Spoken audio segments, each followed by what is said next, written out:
देखो क्या है ना, हमने पहले महागाथा में महाभारत की कहानियां कवर करी। अब महाभारत की कई मतलब मेजॉरिटी ऑफ द पोर्शन और मेजॉरिटी ऑफ द जो हमारे उसमें पात्र हैं उनको हम कवर कर चुके।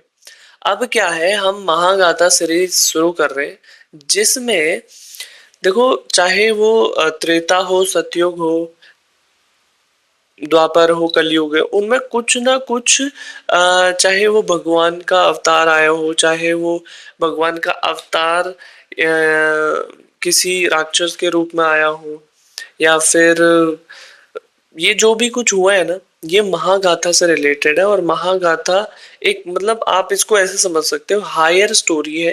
हायर पुराणों में ये लिखा गया है, हायर स्टोरी है, उसके बेसिस पे सतयुग, त्रेता, द्वापर, कलयुग में जो कुछ भी हुआ उसके बेसिस पे हुआ है। तो आज उसी का एक सीरीज है जो हम समझेंगे। सीरीज का नाम है महागाथा सीरीज। और शिवा बिहेड्स ब्रह्मा। जब शिव भगवान ने ब्रह्म ब्रह्मदेव का ब्रह्मा का एक सर काटा। क्यों काटा सर, तो उसी पे जानेंगे। तो सबसे पहले आते हैं द कर्स ऑफ नारद। देखो अब क्या होता है ना, जब ब्रह्मा जी क्रिएशन शुरू करते हैं ना, वो पहले उनके दिमाग से, मन से, मनस जो जिसको दिमाग कहते हैं, वहां से चार कुमार निकलते हैं। चार कुमार, सनत, सनातन, सनंदन और सनत कुमार। ठीक है, ये चार कुमार निकलते हैं। तो ब्रह्मा कहते हैं कि आपको क्रिएशन शुरू करनी है। क्रिएशन मतलब ह्यूमन, जो अर्थ में लाइफ क्रिएशन है उसकी बात करी गई थी कि आपको क्रिएशन शुरू करनी है, क्योंकि अर्थ तो बन चुका था। अर्थ कैसे बन चुका था? मधु और कैटअप से, वो भी अलग कहानी है, वो बताऊंगा मैं। तो उन्होंने कहा आपको क्रिएशन शुरू करनी है। तो उन्होंने कहा मैं हम इस फाइनाइट फाइनाइट वर्ल्ड में, जिसका हमें पता है कि एंड होना है, उसमें सिमट के नहीं रहना चाहते। हम इनफाइनाइट वर्ल्ड में रहना चाहते हैं ताकि हम भक्ति वगैरह में, तपस्या में लीन रह सके। तो ब्रह्मा को अच्छा नहीं लगा, ब्रह्मा को गुस्सा आया।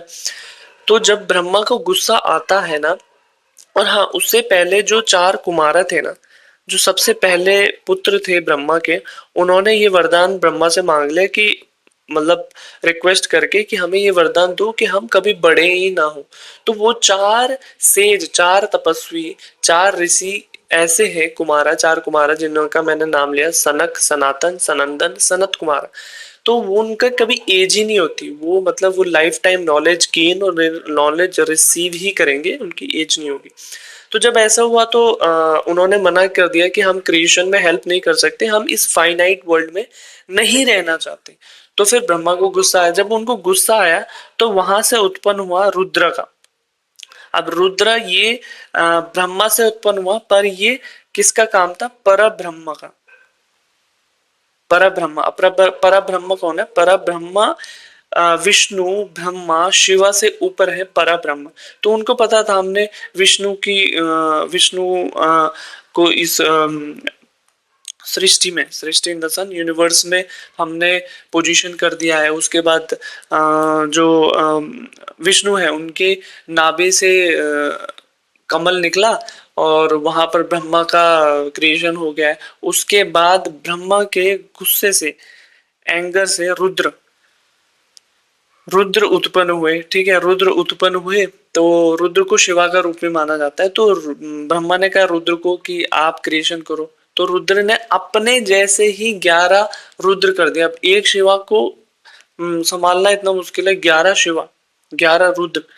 तो तब आ, तो और उनको वो हो गया कि कुमारों ने भी नहीं किया, रुद्र ने भी नहीं किया। तो जब ब्रह्मा, नारद जी हुए, नारद जी हुए, ब्रह्मा के एक क्रिएशन नारद जी भी हैं, पुत्र हैं। तो उन्होंने भी मना कर दिया कि मैं भी इस फाइनाइट वर्ल्ड में रहना नहीं चाहता, मैं विष्णु की तपस्या करता हूँ। जब भी तो वो नारायण नारायण करते रहते हैं। तो तब ब्रह्मा को गुस्सा आता है। ब्रह्मा कहते हैं कि तुम गंधर्व बन जाओगे। तुम, गंधर्व मतलब होता है जो म्यूजिक, आर्ट, चीजों को यहाँ से वहां पहुंचाना, मैसेज को यहाँ से पहुंचाना, इसमें ही रह जाओगे। तो फिर नारद जी को भी गुस्सा है। नारद जी ने कहा, ऐसा श्राप दिया कि आप उस चीज की आकांक्षा करोगे, उस चीज की इच्छा करोगे जिसकी आपको नहीं करनी चाहिए। और यहीं पर शुरू होता है ब्रह्मा के पांचवें सिर के धड़ से अलग होने की कहानी। ठीक है। Narada curses Brahma you shall desire what that which must not be desired. आप उस पे डिजायर करोगे जो डिजायर होने लायक नहीं है। ठीक है। उसके बाद ब्रह्मा डिल्यूजन। ब्रह्मा के फिर एक पुत्र होता है, एक पुत्री होती है। पुत्र का नाम होता है मनु और पुत्री का नाम होता है ब्रह्मी। ब्रह्मी जिसको सतरूपा भी कहा जाता है। तो ब्रह्मी बहुत सुंदर थी। तो जैसे ही ब्रह्मी ब्रह्मा के सामने आती है अपना हाथ जोड़ के आशीर्वाद लेने के लिए, तो ब्रह्मी समझ जाती है कि ब्रह्मा की जो इच्छाएं हैं, जो देखने का नजरिया है वो गलत है, क्योंकि वो कर्स था किसका, नारद का। तो ब्रह्मी लेफ्ट साइड हो जाती है। लेफ्ट में फिर ब्रह्मा का एक और सर निकलता है। फिर राइट साइड हो जाती है। राइट में ब्रह्मा का एक और सर निकलता है। फिर ऊपर हो जाती है, ऊपर भी पीछे हो जाती है, पीछे भी ब्रह्मा का एक सर निकलता है। फिर ऊपर हायर पहुंच जाती है वो ब्रह्मी, जिनको शतरूपा भी कहा जाता है, वहां भी एक सर निकल जाता है। तो तब ब्रह्मी अपने आप को बचाने के लिए अलग अलग फॉर्म्स का यूज करते हैं। जैसे ब्रह्मी गाय बने तो ब्रह्मा फिर उनको चेस करके बुल बन जाते हैं।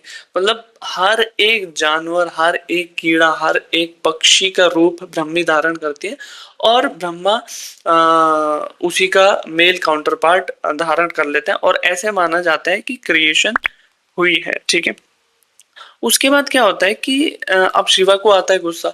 शिवा कहते हैं कि ब्रह्मा के मार के बीच में आके कहते हैं तुम ये क्या कर रहे हो, और उनका गुस्सा तो सब, शिवा का गुस्सा हम सभी को पता है। ठीक है। तो ब्रह्मा को अपनी गलती का रियलाइजेशन होता है और वो माफी मांगते हैं। पर ये देर हो चुकी थी शिवा को, क्योंकि एक बार गुस्सा आ गया तो उसका निवारण करना आवश्यक है। उस बिना निवारण करे गुस्सा खत्म नहीं होता। तो शिवा ने क्या कहा, शिवा ने अपना त्रिशूल निकाला, और जो ब्रह्मा का पांचवा सर था, जो धड़ के ऊपर था, वो उसको काट दिया, और ब्रह्मा के चार सर रह गए। और शिवा ने ये कर्ज दिया कि जो चार सर हैं, जो चार मुख हैं ब्रह्मा के, वो हमेशा वेदों का आचरण ही करते रहेंगे, वेदों को ही जपते रहेंगे। जो एक शिव स्तुति में भी आता है ना कि ब्रह्मा को बना दिया वेद का अधिकारी करके, ऐसे स्तुति में आ जाता है, शिव स्तुति में। तो ऋग्वेद, यजुर्वेद, सामवेद, अथर्ववेद, मतलब ये वेदा रिसाइट करेंगे ब्रह्मा के चारों मुख आज के बाद से। तो उसके बाद क्या होता है कि अब ब्रह्मा को मारा था तो ब्रह्म हत्या लग गई। ठीक है। चाहे वो एक अच्छे इंटेंशन से मारा था कि तुमको ये नहीं करने चाहिए था, पर फिर भी ब्रह्म हत्या लग गई। तो क्या हुआ, ब्रह्मा का जो सिर है वो शिव के हाथ से चिपक गया। चाहे उसका मांस भी खत्म हो गया, पर जो कपाल था वो चिपक गया, जो कंकाल था। तो तब से शिव का नाम कपिला, कपिला भी कहा जाता है। तो अब शिव जहां जहां जाते वो जो जो सर था वो शिवा के हाथ पे ही अटैच रहता। तो जब वो शिवा एक बार धरती पे, जब वो एक बार धरती पे अपना उन्होंने पैर रखा, तो वो जो सिर था ना, वो जो कंकाल था, वो गिर के छूट के नीचे गिर गया। तो वो जहां पर नीचे गिरा, जहां पर उन्होंने पैर रखा था, उसको कहते हैं काशी।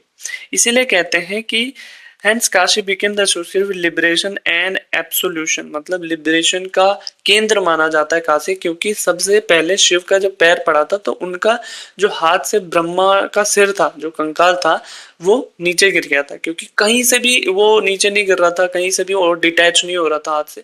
और काशी में जाके डिटैच हुआ, तब वहां का नाम काशी पड़ा, और वहां ये माना कि वहां लोगों को लिबरेशन मिलेगी। ठीक है। तो ये था कहानी की क्यों शिव बिहेड करते हैं ब्रह्मा को। महादेव ने ब्रह्म का पांचवा सिर क्यों काटा। आई होप आपको ये वीडियो समझ आई होगी। समझ आई है तो जरूर से आप फॉलो कर सकते हैं स्कॉलर्स गाइड को, क्योंकि हमेशा 11 बजे मैं महागाथा की ऐसी एक नई रोमांचक कहानी नहीं कहूंगा मैं इसको, अपना पास्ट कहूंगा, पुराणों में से लेके आता हूँ। और सब कुछ कनेक्टेड है, चाहे शिव का आना, चाहे चाहे ब्रह्मा का ब्रह्मी के प्रति आकर्षण होना, क्रिएशन होना, नारद, चार कुमारों का होना, सब क्रिएशन। और बिलीव मी, इतने अच्छे अच्छे लेक्चर्स आने वाले हैं इस पे, इतनी अच्छी अच्छी वीडियोस आने वाली है कहानी के रूप में, कि आपको भी मजा आ जाएगा। तो इसी के साथ मैं आज्ञा चाहूंगा आपकी, और चाहूंगा कि आप सब्सक्राइब करें द स्कॉलर्स गाइड को, और मैं मिलूंगा आपको अगली वीडियो में। तब तक के लिए धन्यवाद।